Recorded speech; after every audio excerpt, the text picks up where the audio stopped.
The Buddha said he only ever taught one thing: dissatisfaction and the end of dissatisfaction.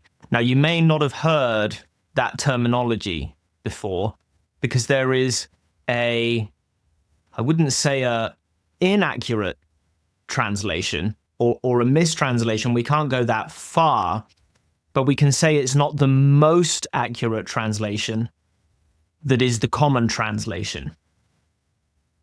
The word that translates to dissatisfaction is dukkha, D-U-K-K-H-A.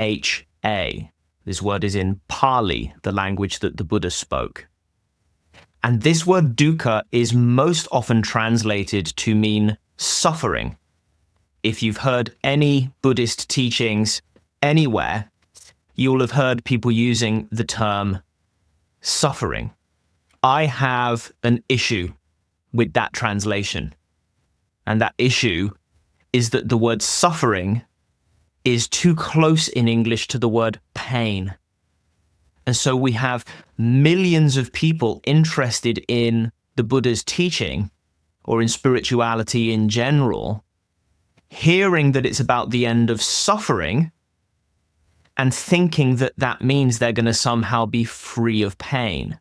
And this is one way in which the image of Buddha as some kind of supernatural being is perpetuated. But no, a more accurate translation of that word dukkha is dissatisfaction or unsatisfactoriness. Even more clunky. You can hear why people don't often use these translations. They don't look so great on brochures. They don't look so great on the social media feed.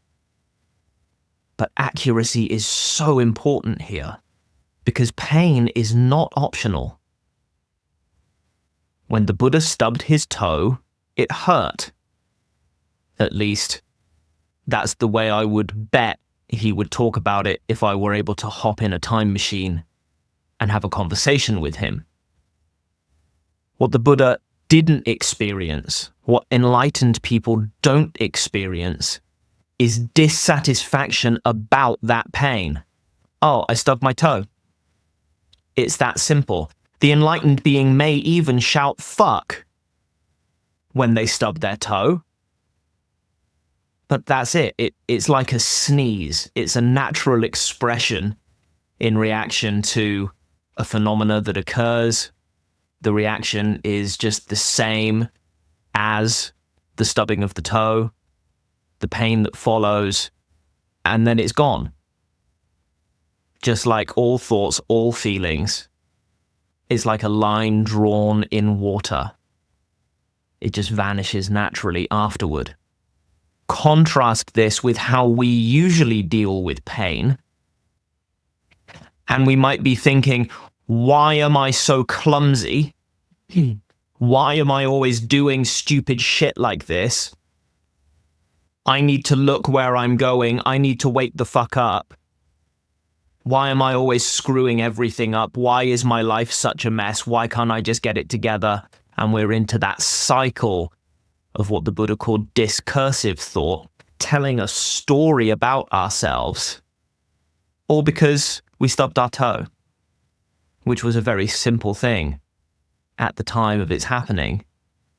But in the mind, the thinking mind, we've fallen down a rabbit hole of bullying ourselves.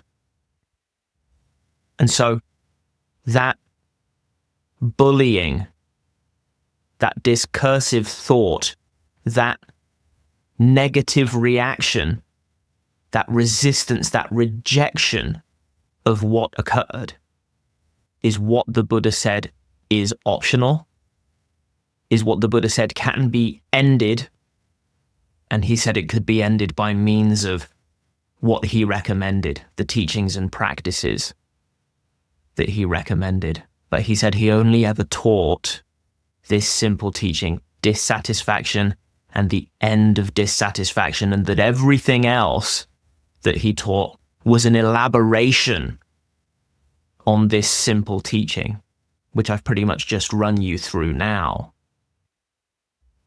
we find things dissatisfying in our conditioned state, when we're maintaining a sense of separateness, when we're in conflict with our environment.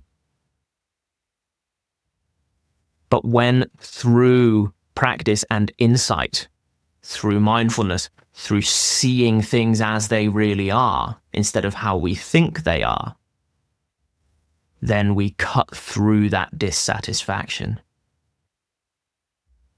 And eventually we simply don't create that dissatisfaction in the first place. In other words, we are in a condition of acceptance. But that is our natural condition. That is our default mode, acceptance. The resistances, the rejections, the conflict that we impose on our environment, on the things that happen to us, those are mental processes. In other words, they are extra. They are processes that we run. Therefore, they are optional. They're not like the heart beating. They're not an automatic response, and we can see this simply by comparing two people's responses to the same event. I've used the example previously on this channel of a motorbike, quite a divisive object. Some people really love motorbikes, other people think they're death traps. This is interpretation.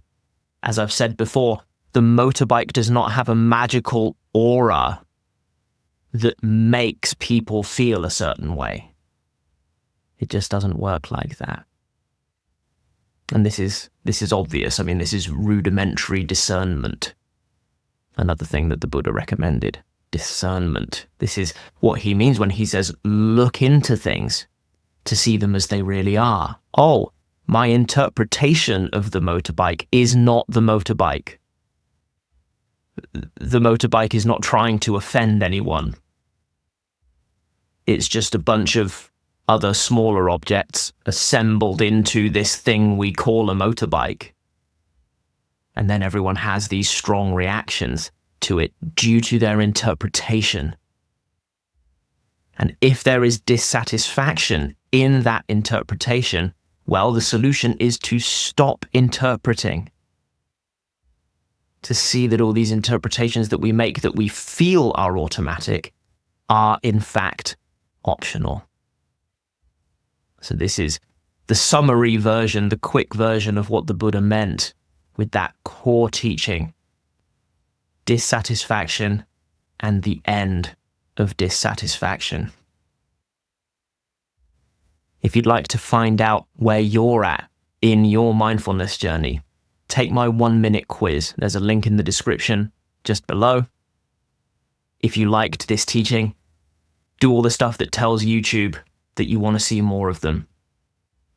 Let me know how your practice is going in a comment, and I hope to see you again tomorrow.